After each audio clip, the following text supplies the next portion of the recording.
मी काय म्हणू, हे उशिरा सुचलेलं शहाणपण आहे की एक हे मगरमच्छ के आसू आहेत. खरं म्हणजे शेतकऱ्याच्या बांधावर आम्ही जाऊन आलो. मुख्यमंत्री गेले, मी गेलो, अजितदादा गेले, आमचे सगळे मंत्री गेले. प्रत्यक्षात तिथली परिस्थिती पाहिली.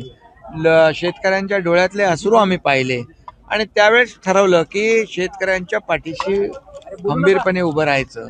आणि म्हणून आम्ही निर्णय घेतला सरकारने, महायुतीने, की NDRFचे निकष असतील, अटी शर्ती असतील, त्या सर्व बाजूला ठेवून मोठ्या प्रमाणावर संकट मोठं आहे आणि मोठं संकट आहे तर सरकारने ठरवलं की शेतकऱ्यांना देखील भरीव मदत झाली पाहिजे. कारण यावेळेस शेती वाहून गेली होती, जमीन खरडून गेली होती, पशुधन वाहून गेलं होतं, घरांची पडझड झाली होती, काही ठिकाणी जीवित हानी झाली होती.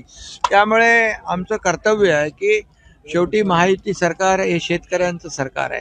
शेतकरी आपलं बळीराजा आहे आणि म्हणून त्याच्या डोळ्यातले अश्रू पुसण्याचं काम आम्ही महायुती सरकारने केलं. याचं समाधान मला आहे आणि म्हणून 32,000 कोटींचं पॅकेज आम्ही जाहीर केलं आणि 10,000 रुपये तात्काळ मदत देण्याचं काम त्याच वेळेत झालं. आणि आता हे जे काही दिवाळीपूर्वी आम्ही म्हणालो होतो की शेतकऱ्यांची दिवाळी आम्ही काळी होऊ देणार नाही आणि त्याप्रमाणे दिवाळीपूर्वी त्यांच्या खात्यामध्ये हे पैसे जाऊ लागलेले आहेत. आणि आम्हाला याचंही समाधान आहे की जे शेती वाहून गेली होती, जमीन खरडून गेली होती, त्याचं शेतकऱ्यांना मोठी चिंता होती. परंतु यावेळेस आम्ही 47,000 रुपये हेक्टरी जमीन खरडून गेलेल्या लोकांना आणि पुन्हा त्याच्यामध्ये मनरेगाच्या माध्यमातून 3 लाख रुपये हेक्टरी, असे हेक्टरी 3,47,000 रुपये आतापर्यंतच्या इतिहासात कधी शेतकऱ्याला मिळाले नव्हते. कारण ती त्याची चिंता, जी खरं म्हणजे जमीन, काळी जमीन, त्याची खऱ्या अर्थाने माय आहे. आणि म्हणून या शेतकऱ्यांची चिंता आम्ही मिटवली. 32,000 कोटी रुपयाचं पॅकेज देण्याचा निर्णय आम्ही घेतला. आणि हे खरं म्हणजे हे राजकारण आहे, हे निव्वळ राजकारण आहे.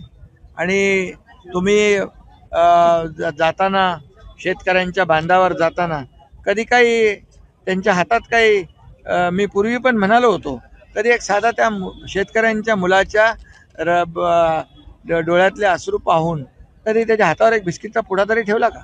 आम्ही मोठे किट पाठवले, सगळं पाठवलं, त्यांचा दसरा चांगला झाला, दिवाळी त्यांची चांगली होईल हे आम्ही पाहिलेलं. आणि अंबरडा मोर्चा, कसला अंबरडा?